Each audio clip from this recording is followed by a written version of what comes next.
Hey guys, what's up, what's going on, and welcome back to the channel, and happy 4th of July. I hope everybody has had a great 4th of July weekend, spending time with friends and family. Just went to my son's house last night and had a great evening with him, and had a little bit of cookout. Other than that, had a great weekend thus far. So, catch you guys up just a little bit on what's going on. I did get everything pulled out of the truck, except, okay, I don't have everything pulled, but I do have the trans and the T-case pulled. So we're going to turn our attentions today, get the clutch out of there, got to get the hydros out of there, and got to get the pedals out of there. And that's pretty much all that needs pulled as far as doing the auto swap on the truck. Did get home, what was it, Friday, and I've had a little bit of issues with a company as far as my head gasket.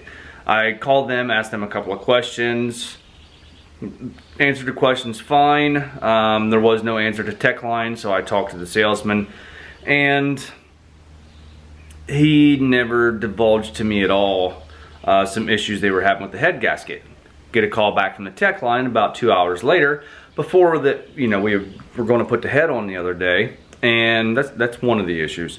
And said, oh yeah, we've been having some troubles with our head gaskets, we'll get you a new one out. Said, perfect, you know, we'll just wait and put it on. I do have some other parts coming for the head, so it kind of worked out good, but bad in the same token. So yeah, it's just, yeah, it's kind of turned into a fiasco mess. So I get home Friday, and there's the box that the head gasket was in, and that's how it was sitting, you know, kind of resting up against my gate over there. I open up the box, and this is what the head gasket looks like inside the box. Now you can see it's a nice little bend, that head gasket, and it's got a nasty little crease right through there and right through there. So for me, that doesn't work. I would take my chances using this head gasket, and you know, that's, I know is flat, that they said they possibly had some, they've had a couple of people call within the past few weeks and had some leaks with this head gasket. That's why they don't want me to use it. That's fine, that's perfect, that's great. But then I talked to them, and I've already got my head gasket milled, or I've already have my head milled for standard thickness at 25 to 26 thousandths for ring depth, for as far as the fire ring. This is a standard thickness head gasket. But as far as depth, it's got to go like 34 thousandths, 32 to 34 thousandths for just a flat bottom, just head only. So that means I have to take my head 2 hours away, clear over to Nye's, and have it milled some more.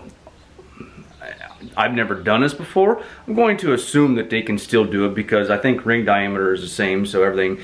And ring diameter, as far as wire thickness and far as diameter of the ring, I think everything is the same, so all should be good there. But why should I be expected to take my head 2 hours away and have it remilled to fit a different company's ring because of their screw up? So I don't know.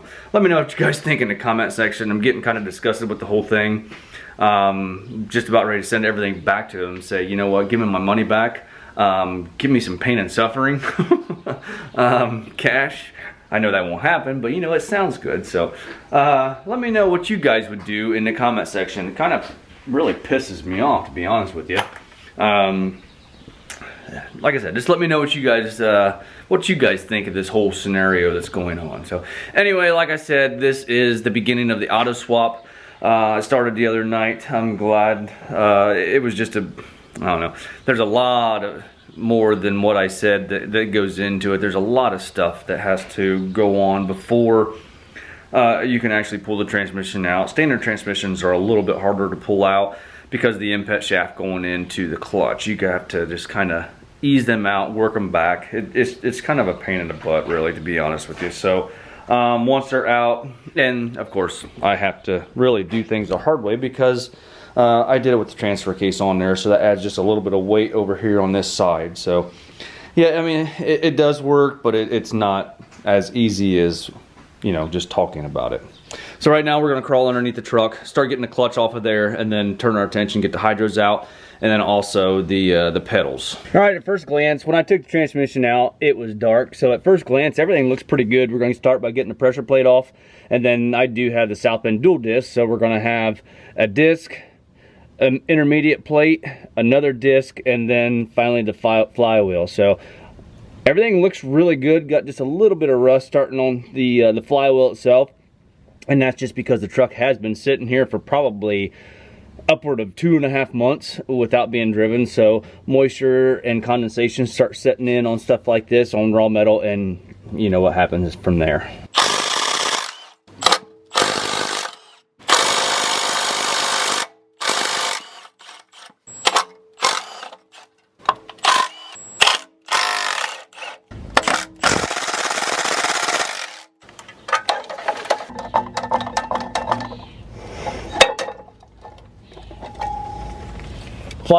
Flywheel looks like it's in pretty good shape.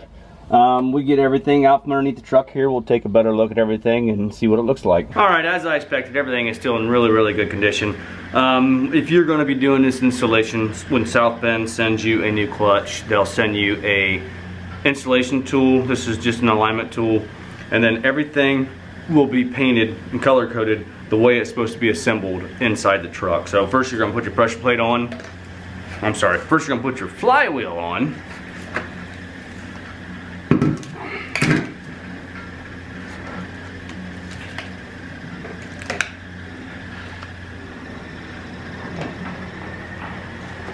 And then you got your first disc. Disc is in really good condition. There's still lots of life left on that.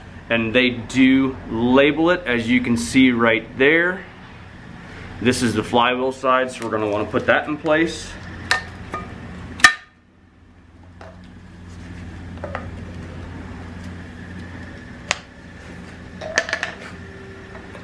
And then you got your intermediate plate, and that's marked in red also, so you want to line that up.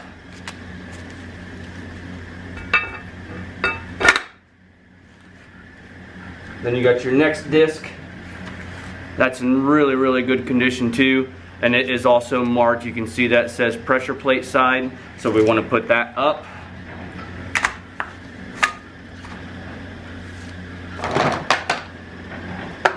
Take our alignment tool, get everything set up.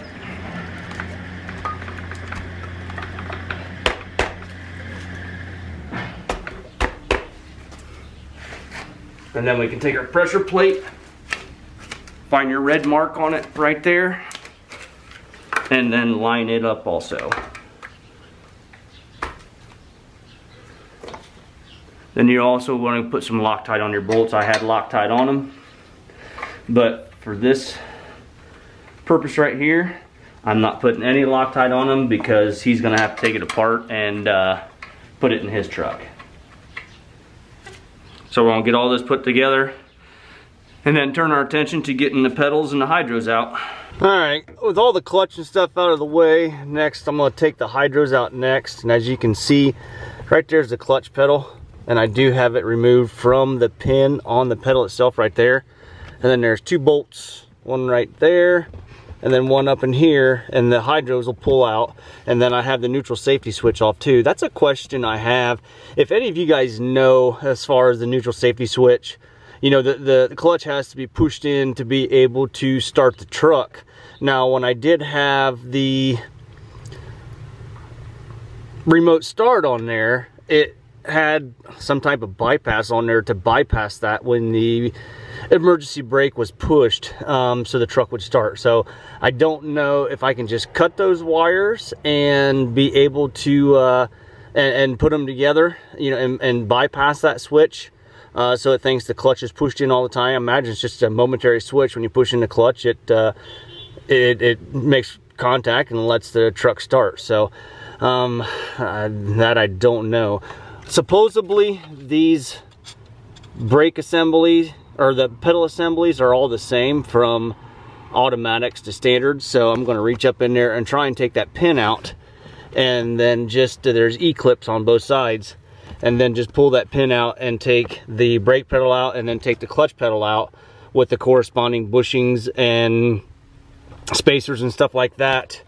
And then that way he can just take that stuff home and put it right in his house or in his pedal assembly bracket too. So I'm going to try and do the best I can. You can see this is the little E-clip right there that holds that stuff on, and there's another one of those that holds the brake pedal onto its shaft. So I'm gonna go grab a socket and my impact and try and get those out of there next. All right, so hydros were out. I was able to take a long extension with a swivel end like that. That's what I'm talking about, a swivel end on an extension, and sneak it up in there and go ahead and get that stuff loose. Like I said, the clip was already off there. There's two nuts on captured bolts, one on top and the bottom there. So now I'm going to try and take a pick and go up there and pull that E-clamp off, or E-clip, and then push that pin out towards the passenger side of the truck. Hopefully I can get in there with one of these and grab a hold of that E-clip. Otherwise, I'm gonna have to tear a lot of stuff apart to be able to get those pedals out. All right, after a whole lot of sweating and just a little bit of cussing, I do have the pedal assembly out. I had to go just a little bit further than what I had initially anticipated. Just didn't have enough real estate. So as you can see, we took the whole column out, and then I actually, your bolts for your pedals is for your hydro boost and stuff like that. So I took those bolts out, pulled the hydro boost back. I tipped the pedal assembly to the side just a little bit, and I was able to get the E-clip off of the driver's side and then push the pin through to the passenger side and pull the pedal assembly out. So didn't have to remove this assembly here. There's a part number right up in there, and when the gentleman gets here, we will confirm that they are the same as far as the part number goes, and then we'll go ahead and just make the swap, and hopefully all will be well. So I just keep telling myself that it's all gonna be worth it in the end. It's all gonna be worth it in the end. But kind of like follow the yellow brick road. I don't know, we'll see what happens. So just gonna wait on him to get here, and then this is what I was talking about under there. Supposedly from an automatic to a standard transmission, you can see we got the clutch pedal there, and we got the brake pedal, and then the gas pedal is over in this area. But for an automatic situation, I believe there's just a spacer in this location right here to keep your brake pedal over to where it's supposed to be. Either that, or the brake pedal gets moved over a little bit and there's a spacer on both sides, and then this pin goes through the entire assembly to hold everything together. So I'm going to clean this pin up. This grease that was on there is extremely dried out. Bushings all look like they're in pretty good shape as far as what I have. We'll see what he has when he gets here. So now it's just a waiting game and see what happens when he gets here. All right, it has been a few hours. Just a little bit ago, I did receive a phone call from the gentleman that's coming for, is going to be trading me for the transmission, and he is not going to be able to make it today. He works third shift, and by the time he would get here, he lives 2 hours away from me, south. By the time he would get here, we'd get everything unloaded, loaded back up, and he gets home, he would have about a half hour to get to work, and he just doesn't want to push it that close. So with him working third shift, he has to go in tonight to work his Monday. So I'm going to try and do it tomorrow. If not, it'll go back on the interweb, and it'll be available again. I do have a lot of people interested in it and that is waiting in line. So he gave me his word he's going to be here tomorrow, so I'm gonna go by that. So I did figure out what I want to do with my neutral safety switch. What that does, that sits right on this rod right here, and then that, as that pushes in, this little lip pushes against it, and it creates a connection to let the vehicle know that it is safe to start and it's not going to roll forward. I'm just going to cut and bypass it. You can cut those wires, put them together, that way that thinks it's running, or thinks that the clutch is pushed in, so I can start the truck. So basically that's what I'm going to do with it. Right, wrong, or indifferent, when you're doing stuff like this, sometimes you just got to kind of wing it and see what happens. So other than that, like I said, let me know what you guys think about these head gaskets. Definitely that. I don't want to use that. The comment was also made to me, well, maybe you better use some copper spray on it so you get a good seal. Hell no. I'm not doing it. My head was milled for this head gasket and these rings. I want what my head was milled for. If you look right there, that's got just a little bit of wrinkle right coming back that way too. So anyway, like I said, let me know in the comment section.